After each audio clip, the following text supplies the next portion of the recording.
रानी कोई कहानियां सुनी होगी, यस और नो? सुनिए कहानियां। तो ऐसे एक राजा होते थे, वो राजा बेसिकली थोड़े थोड़े संकीर्णी होते ही थे। तो जब वो युद्ध में जाते थे तो बड़ी जब युद्ध जीत लेते थे तो उसके बाद बड़ी नायाब चीजें उन्हें जीते हुए राज्य से मिलती थी। तो इसी तरह उन्होंने एक राजा ने खूब लड़ाई की, खूब लड़ाइयां करके दूसरे हारे हुए राज्य का सारा खजाना अपने हथिया लिया। अब वो खजाना लेके अपने राज्य में आ गए सब।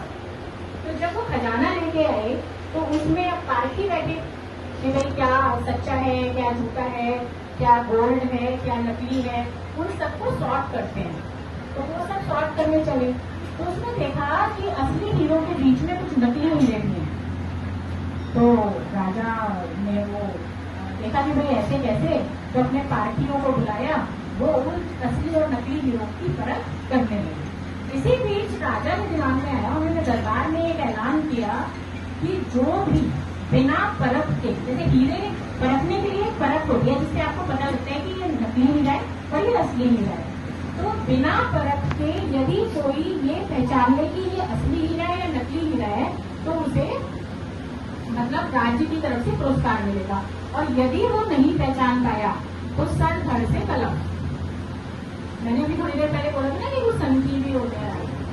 तो अब वो हीरो की वहाँ पे एग्जीक्यूटिव वो लगा दी गई सामने, उनको डिस्प्ले कर दिया गया। अब एक के बाद एक लोग बड़े कॉन्फिडेंस से आ रहे हैं पर उनके पास कोई फर्क नहीं है कि हम तो पहचान ही लेंगे, पहचान ही लेंगे। और वहाँ पे जब वो लोग उसके ऊपर लगा देते हैं टैग कि भाई ये असली है, ये नकली है, तो फाइनली उनका सर धड़ से कलम हो जाता है। ऐसे एक साल गुजर गया, 1.5 साल। राजा को इस चीज में बहुत मजा आने लगा। अब क्या करें? एक दिन मतलब और लोग भी धीरे धीरे आने कम हो गए, क्योंकि कौन आएगा जो अपना सर धड़ से कलम करवाएगा, इसलिए लोग धीरे धीरे आने कम हो गए। लेकिन एक दिन एक सिपाही आया और उसने राज्य के दरबार से, जो बिल्कुल मेन गेट पे खड़ा हुआ था, उससे बोला कि मुझे अंदर जाने दो, मैं हीरो की परख करने आया हूँ। तो सरकारी बोला कि भाई मैं तुझे एडवाइस देता हूँ, यहीं से वापस चले जाओ, बहुत लोग आए इतने कॉन्फिडेंस के साथ और चले गए।